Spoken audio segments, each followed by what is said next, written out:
ആലത്തൂർ ലോക്സഭാ മണ്ഡലം NDA LDF സ്ഥാനാർത്ഥികളും പാലക്കാട് മണ്ഡലം UDF സ്ഥാനാർത്ഥിയും നാമനിർദ്ദേശ പത്രിക സമർപ്പിച്ചു.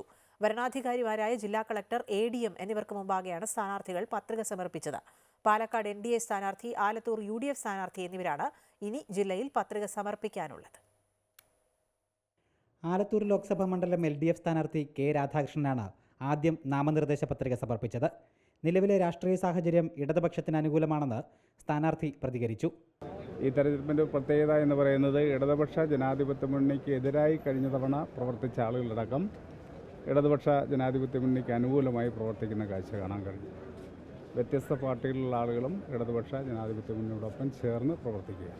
ആലത്തൂർ NDA സ്ഥാനാർത്ഥി ഡോക്ടർ TN സരസു തൊട്ടു പിന്നാലെ തന്നെ പത്രിക സമർപ്പിച്ചു. മറ്റ് രണ്ട് സ്ഥാനാർത്ഥികളും നാടിനു വേണ്ടി ഒന്നും ചെയ്യാത്ത ജനപ്രതിനിധികളാണെന്നും SFI തനിക്ക് നിർമ്മിച്ച കുഴിമാടത്തിൻ്റെയും സിദ്ധാർത്ഥിൻ്റെ കൊലപാതകത്തിനുമുള്ള മറുപടിയാവും തെരഞ്ഞെടുപ്പെന്ന് NDA സ്ഥാനാർത്ഥി പറഞ്ഞു. ഈ സിദ്ധാർത്ഥൻ്റെ മരണം, അതേപോലെ എനിക്ക് തന്ന കുഴിമാടം, അപ്പോൾ ഇവർക്കെല്ലാവർക്കും വേണ്ടി ഇതിനൊരു പരിഹാരം കൂടെ കാണാനായിട്ട് ഞാൻ ആഗ്രഹിക്കുന്നുണ്ട്. അതിനും കൂടി എന്നെ ജയിപ്പിക്കണമെന്ന് ഞാൻ ഈ നാട്ടിലുള്ള എല്ലാവരോടും ഈ സമയത്ത് അഭ്യർത്ഥിക്കും കൂടിയാണ്.